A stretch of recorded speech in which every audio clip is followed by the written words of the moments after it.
1, 2, 3, come on! Hello दोस्तों, कैसे हैं आप लोग। तो हम लोग यहाँ पे पढ़ रहे हैं पॉलिटी, और पॉलिटी में मैं आपको पढ़ाता हूँ भारत का संवैधानिक इतिहास। भारत के संवैधानिक इतिहास में हम लोग देख रहे थे कि कौन कौन से अधिनियम जो है ब्रिटिश सरकार के द्वारा भारत में लाए गए, भारत पर शासन करने के लिए लाए गए। तो हम लोगों ने 1773 के रेगुलेटिंग एक्ट से लेकर भारत शासन अधिनियम 1935 तक के सारे अधिनियम हम लोग कवर कर लिए थे। और मैंने आपको बताया था कि 1773 से 1935 तक के जितने भी अधिनियम हैं वो सारे के सारे अधिनियम ब्रिटिश सरकार अपनी स्वेच्छा से भारत पर शासन करने के लिए लाएगी। और इन अधिनियमों जो 1773 से 1935 तक जितने भी अधिनियम लाए गए उनमें अभी तक हमारी संविधान सभा की बात नहीं की गई थी, ठीक है। लेकिन अब आगे के जो अधिनियम आएंगे वो हमारी संविधान सभा को लेके होंगे कि संविधान सभा का निर्माण किया जाएगा और हमारे भारत के संविधान का निर्माण किया जाएगा, ठीक है। तो आगे के जो अधिनियम आते हैं, अगस्त प्रस्ताव आएगा 1940 में, उसका कृषि मिशन आएगा 1942 में, और फिर उसके बाद कैबिनेट मिशन आएगा 1946 में, और उसके बाद जो आएगा माउंटबेटन 3 जून 1947 को, ठीक है। तो इन सारे अधिनियमों में ये जो सारे अधिनियम रहेंगे वो रिलेटेड रहेंगे, कहीं ना कहीं उनमें बात की जाएगी हमारी संविधान सभा की, जिसके थ्रू हम अपने संविधान का निर्माण करेंगे। तो संविधान की बात की गई, इसमें सबसे बड़ा कारण क्या था इसका सबसे बड़ा कारण ये था कि जो भारत में जो आंदोलनकारी थे, या फिर मैं बोलूँ जो कांग्रेस के नेता थे, इसके अलावा भी बहुत सारी पार्टियां थी, जैसे कि स्वराज पार्टी थी। तो उसके जो नेता जो थे वो काफ़ी एक्टिव हो गए थे और भारत के लिए खुद के संविधान की मांग कर रहे थे, ठीक है। और दूसरा सबसे बड़ा कारण इसका माना जाता है कि ब्रिटिश सरकार को भारत का योगदान चाहिए था द्वितीय विश्व युद्ध में, जो कि प्रारंभ हुआ था 1939 में, 1939 में जो है द्वितीय विश्व युद्ध चालू होगा, द्वितीय विश्व युद्ध प्रारंभ होगा। तो उसमें भारतीयों की मदद चाहिए, इसलिए ब्रिटिश सरकार खुद चाहती है कि भारतीयों के संविधान सभा का निर्माण किया जाए और भारतीय हमारी मदद करें, क्योंकि जो प्रथम विश्व युद्ध हुआ था उसमें ब्रिटिश सरकार की मदद की हुई थी भारतीय लोगों ने, लेकिन जो वादे ब्रिटिश सरकार ने उसके बदले किए हुए थे उन बातों को पूरा नहीं किया हुआ था ब्रिटिश सरकार ने। लेकिन तो यहाँ पे क्या हो रहा था कि 1939 में जो सेकेंड विश्व युद्ध चालू हो रहा था, द्वितीय विश्व युद्ध चालू जो हो रहा था, उस विश्व युद्ध में भारतीयों से ब्रिटिश सरकार ने अब मदद मांगी, लेकिन ब्रिटिश सरकार की मदद करने से भारतीय लोगों ने मना कर दिया। क्यों? क्योंकि पहले से ही उन जो प्रथम विश्व युद्ध था उसमें जो शर्तें ब्रिटिश सरकार ने रखी हुई थी वो शर्तें भारतीय लोगों की पूरी नहीं की गई थी। तो जब आप खुद हो गए, जब कोई वादा किसी से करते हो, आप उसका वादा नहीं करते हो पूरा, तो वो अब फिर आप दूसरी बार उससे किसी से वादा करोगे तो वो कैसे आपकी कोई बात मान लेगा, ठीक है। तो वही चीज़ है, सेम चीज़ वही चीज़ हुई यहाँ पे कि भारतीय लोगों ने मना किया, तो भारतीयों ने क्या किया, कुछ शर्तें रखी कि हम आपकी द्वितीय विश्व युद्ध में मदद करेंगे, लेकिन आपको पहले हमारी संविधान सभा का निर्माण करना होगा, ठीक है। तो इसीलिए जो आगे के जो अधिनियम जो आएंगे उसमें ब्रिटिश सरकार क्या करेगी, ब्रिटिश सरकार संविधान सभा के बारे में भारतीय संविधान सभा के बारे में बात करेगी, और भारतीय संविधान की और धीरे धीरे भारतीय संविधान या फिर मैं बोलूँ कि धीरे धीरे हमारा भारतीय संविधान का निर्माण या फिर भारतीय संविधान सभा का निर्माण होगा, जिसमें हमारा भारतीय संविधान बनेगा, ठीक है। द्वितीय विश्व युद्ध के कारण ही क्या होता है कि ब्रिटिश सरकार मान जाती है कि संविधान सभा का जो भारत की जो आंदोलनकारी थे वो मांग रख रहे थे किसकी, संविधान सभा की, उसको मान लेती है, और आगे का अधिनियम जो आएगी वो संविधान सभा से रिलेटेड होंगे। तो हम लोग पहले देख लेते हैं कि संविधान सभा का हिस्ट्री, या फिर मैं बोलूँ कि संविधान सभा की हिस्ट्री कहाँ से चालू होती है। तो संविधान सभा के बारे में मैं बताता हूँ कि संविधान सभा की बात सबसे पहले कब की गई थी। तो संविधान सभा की सबसे पहले बात अगर मैं मानूँ कि दार्शनिक फिलॉसफी के रूप में, जैसे कि कोई नेता होता है, भाषण देता है, तो उसमें बहुत सारे वादे करता है कि हम ये करेंगे, हम वो करेंगे। तो उसी टाइप से बाल गंगाधर तिलक ने एक फिलॉसफी दी हुई थी, एक दर्शन दिया हुआ था, कब, 1895 में बाल गंगाधर तिलक के द्वारा स्वराज विधेयक के रूप में। इसमें स्वराज विधेयक का मतलब क्या है? स्वराज का मतलब है स्वयं का राजकीय, हम अपने देश में या फिर हमारे जो देश है उसमें हम खुद के कानूनों के द्वारा शासन करेंगे, ना कि दूसरों के कानूनों के द्वारा। तो सबसे पहले ये क्वेश्चन आता है कि किसके द्वारा सबसे पहले स्वराज विधेयक की मांग रखी गई थी। तो वो था 1895 में बाल गंगाधर तिलक के द्वारा, और यहीं से इसी मतलब ये स्वराज विधेयक जो है रिलेटेड है किससे, संविधान सभा से। तो ये माना जाता है कि संविधान सभा की सबसे पहले बात किसने करी थी, तो वो करी हुई थी बाल गंगाधर तिलक ने। लेकिन ये सर दर्शन की मतलब एक फिलॉसफी टाइप से थी, एक भाषण में उन्होंने बोला हुआ था, औपचारिक रूप से मांग नहीं थी, ठीक है। तो ये चीज़ आपको याद रखना है कि दर्शन शास्त्र या फिर फिलॉसफी के रूप में सबसे पहले बाल गंगाधर तिलक ने स्वराज विधेयक की बात कही हुई थी, ठीक है। और या फिर संविधान सभा की बात कही हुई थी। 1922 में भारत ही भारतीय संविधान बनाएंगे, ठीक है। तो भारतीय ही भारतीय संविधान बनाएंगे, ये बात बोली हुई थी महात्मा गांधी के द्वारा हरिजन पत्रिका में, ठीक है। तो महात्मा गांधी की पत्रिका आती थी उस टाइम पे 1922 के टाइम पे हरिजन पत्रिका, उसमें महात्मा गांधी ने बोला हुआ था कि भारतीय ही भारतीय संविधान बनाएंगे। तो ये भी एक फिलॉसफी के रूप में बोला हुआ था, एक लिखित था, मतलब औपचारिक रूप से ये संविधान सभा की मांग नहीं थी, ठीक है। तो ये दोनों जो है, ये यहाँ पे एक और जो है 1924 वाला जो है स्वराज पार्टी के द्वारा भारतीय संविधान की मांग, तो ये तीनों जो हैं ये मतलब औपचारिक रूप से संविधान सभा की मांग नहीं थी, लेकिन मैं बोल सकता हूँ कि भाषण जो होते हैं ना, जैसे कोई नेता भाषण देता है तो उस हिसाब से इन्होंने बोला कि हम उस हिसाब से, जब ये लोग स्पीच देते थे तो उसमें बोलते थे कि हमें अब खुद का संविधान चाहिए, हमें खुद का संविधान चाहिए। तो उससे रिलेटेड बातें हैं, इन्होंने बस एक फिलॉसफी बोली हुई थी। सबसे पहली फिलॉसफी किसने बोली हुई थी संविधान सभा के बारे में, तो बाल गंगाधर तिलक के द्वारा स्वराज विधेयक के रूप में। और वहीं पे एक पत्रिका आती थी 1922 में, पत्रिका आती थी महात्मा गांधी जी की, जिसको बोला था हरिजन पत्रिका। उसमें भी महात्मा गांधी ने जिक्र किया हुआ था कि भारतीय ही भारतीय संविधान बनाएंगे। और इसके बाद 1924 में स्वराज पार्टी के द्वारा संविधान सभा की मांग की गई, ठीक है।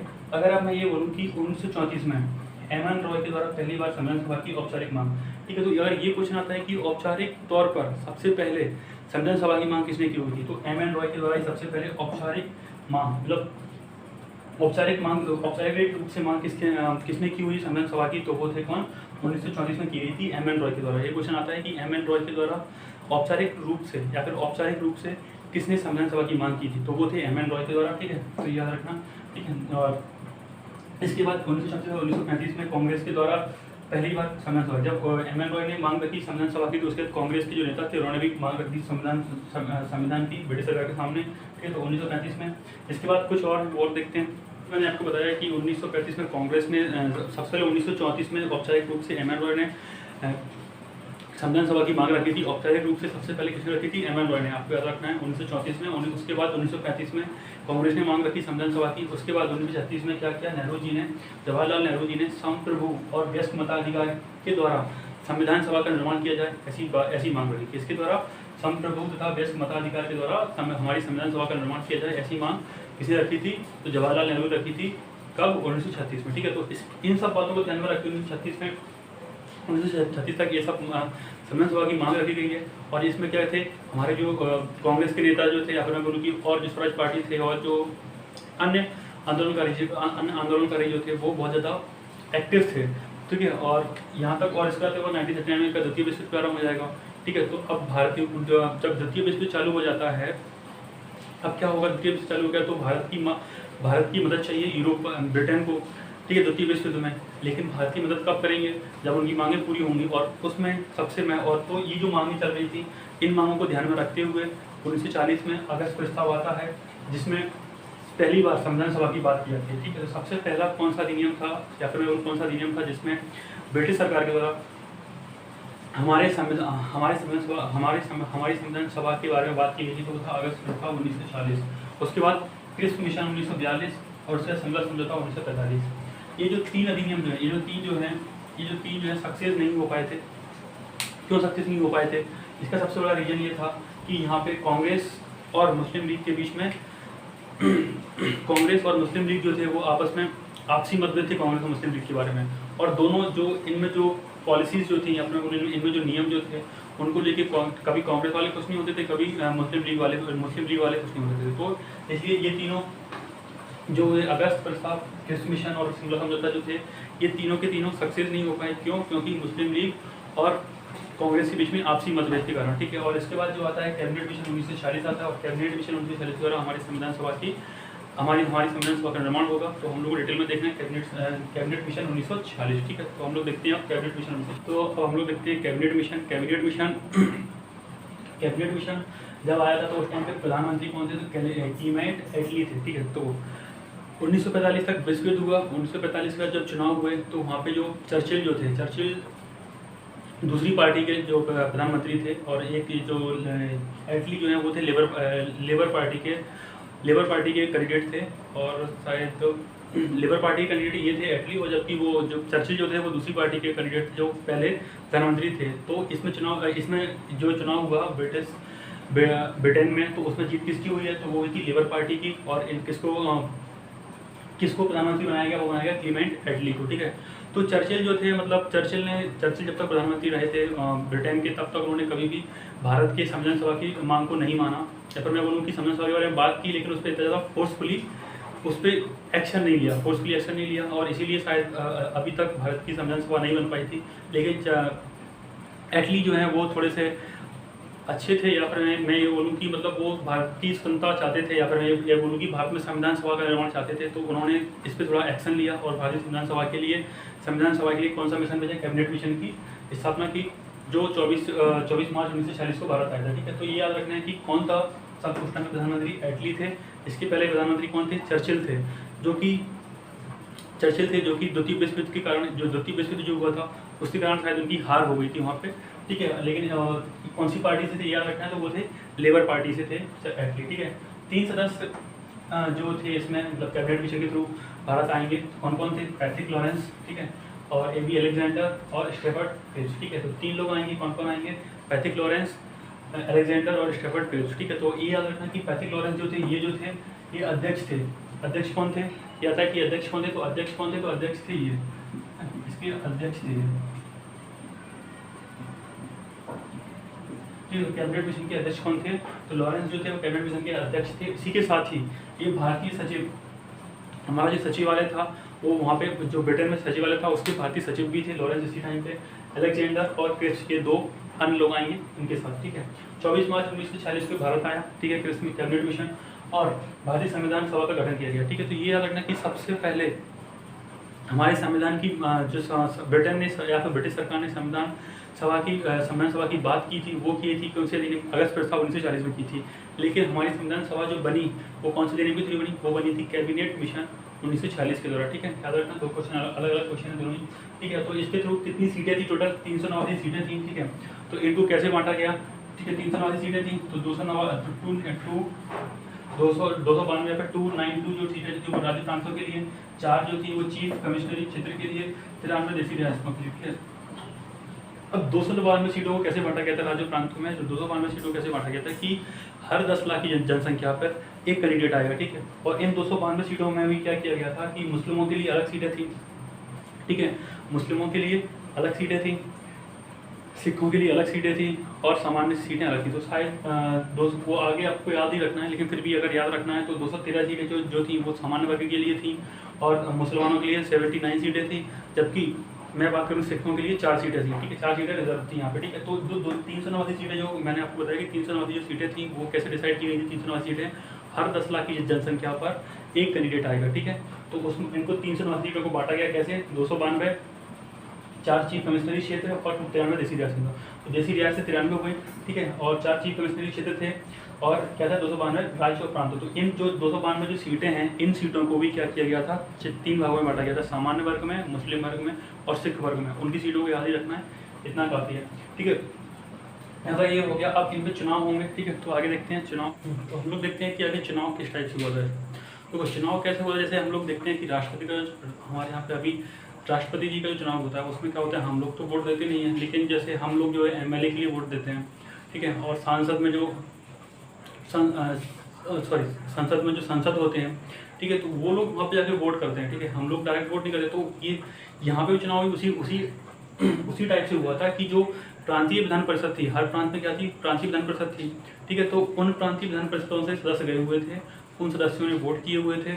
ठीक है, और उसी के थ्रू जो हमारी संविधान और उसमें कौन कौन जीता वो हम लोग आगे देख रहे थे। ठीक है, तो कैसे चुनाव हुआ था, अप्रत्यक्ष चुनाव था, लेकिन क्योंकि हम लोगों ने वोट तो किया नहीं था। ठीक है, और व्यस्क मताधिकार था। ठीक है, पूर्ण व्यस्क अपने सार्वभौमिक व्यस्क मताधिकार नहीं था, क्योंकि सभी लोगों ने वोट तो दिए नहीं थे, इसमें सिलेक्टेड जगह से लोग आए हुए थे। ठीक है, और एकल संक्रमणीय मत के द्वारा समानुपातिक प्रतिनिधित्व प्रणाली पर। तो मैंने आपको बताया कि हम लोगों ने वोट तो दिया नहीं है, वोट किसने दिया है, जो प्रांतीय विधान परिषद जो थी उनसे लोग गए हुए थे और उन्होंने वोट दिए हुए थे। जैसे कि हमारे यहाँ पे विधानसभा है, हमारे यहाँ पे अगर राष्ट्रपति का चुनाव होता है तो हमारे यहाँ की जो विधानसभा है वहाँ के MLA वोट डालने जाते हैं। ठीक है, और संसद में जो सांसद बैठे हुए वो लोग वोट डाले जाते हैं। ठीक है, तो इन चीज़ों को तो उसी टाइप से उस टाइम पे मतदान हुआ था। कैसा था, अप्रत्यक्ष था, व्यस्क मताधिकार था, एकल संक्रमणीय मत के द्वारा समानुपातिक प्रतिनिधित्व प्रणाली के द्वारा चुनाव हुआ था। रिजल्ट क्या रहे, टोटल 389 सीटें थी, जो 296 जो सीटें थी वो 296 में से कांग्रेस को कितनी मिली, 208 मिली, अन्य अदर्स को कितनी मिली, 15 सीटें मिली, और मुस्लिम लीग को कितनी सीटें मिली, 73 सीटें मुस्लिम लीग को मिली। ठीक है, और जो 93 देसी रियासतें जो थी, मैंने आपको बताया 93 देसी रियासतें थी इसमें, तो इनमें से पहले तो किसी ने अपने प्रतिनिधि नहीं भेजे, लेकिन बाद में कुछ देसी रियासतों ने अपने प्रतिनिधि भेजे। और याद रखना कि इसमें हैदराबाद के जो कोई भी प्रतिनिधि शामिल नहीं हुआ था, हैदराबाद का। ठीक है, याद रखना आप किसका, हैदराबाद का कोई भी प्रतिनिधि शामिल नहीं हुआ था। ठीक है, अगर मैं बात करूँ यहाँ पे कितनी महिलाएं हैं, तो इसमें कितनी महिलाएं जीती, तो महिलाएं 15 महिलाएं जो शामिल थी इसमें, मतलब जो जीती थी। और अनुसूचित जनजाति कितनी सीटें आई थी, 33 सीटें अनुसूचित जनजाति की आई थी। ठीक है, क्या क्या याद रखना है इसमें आपको, महिलाओं की सीटें याद रखनी है कि 15 सीटें महिलाओं की आई हुई थी तथा अनुसूचित जनजाति की सीटें कितनी 33 आई हुई थी। ठीक है, 33 अनुसूचित जनजाति की, 15 महिलाओं की। सबसे ज़्यादा सीटें किसको मिली थी, कांग्रेस को मिली हुई थी। ठीक है, और मुस्लिम लीग को कितनी 73 सीटें मिली हुई थी। और अगर मैं बात करूँ 93 जो देसी रियासतें थी उनमें 93 जो देसी रियासत 93 जो देसी रियासतें जो थी उनमें से सभी देसी रियासतें शामिल नहीं हुई थी, कुछ देसी रियासतें शामिल हुई थी। और याद रखना कि कौन सी देसी रियासत है जो शामिल नहीं हुई थी, तो वो हैदराबाद की जो देसी रियासत थी वो शामिल नहीं हुई थी। ठीक है, या फिर उसका कोई भी प्रतिनिधि शामिल नहीं हुआ था, याद रखना है आपको इसमें। तो क्या हुआ, कांग्रेस जीत गई, तो कांग्रेस जीत गई तो कांग्रेस के द्वारा क्या बनाई जाएगी, हमारे यहाँ पे संविधान सभा का निर्माण किया जाएगा। तो क्या करेगी, मुस्लिम लीग जीती, तो मुस्लिम लीग क्या करेगी, इसका विरोध करेगी। तो मुस्लिम लीग ने इसका बहिष्कार किया और 16 अगस्त 1946 को सीधी कार्रवाई दिवस के रूप में मनाया। याद रखना आप लोगों को, कब सीधी कार्रवाई दिवस के रूप में किसने मनाया, तो मुस्लिम लीग ने मनाया। कब, 16 अगस्त 1946 को। ये क्वेश्चन भी आता है। और इसी के द्वारा क्या हो जाएगा, हमारी संविधान सभा का निर्माण हो जाएगा। और आगे हम लोग देखेंगे कि संविधान सभा में कहाँ कहाँ पे बैठक हुई, किसको अध्यक्ष बनाया गया, किसको अस्थायी अध्यक्ष पहले बनाया गया, फिर बाद में स्थायी अध्यक्ष किसको बनाया गया। तो अब हमारे यहाँ से क्या बनेगी, हमारी संविधान सभा बनेगी और धीरे धीरे हमारे संविधान का निर्माण होता जाएगा। ठीक है, आगे क्लास में कंटिन्यू करेंगे हम लोग।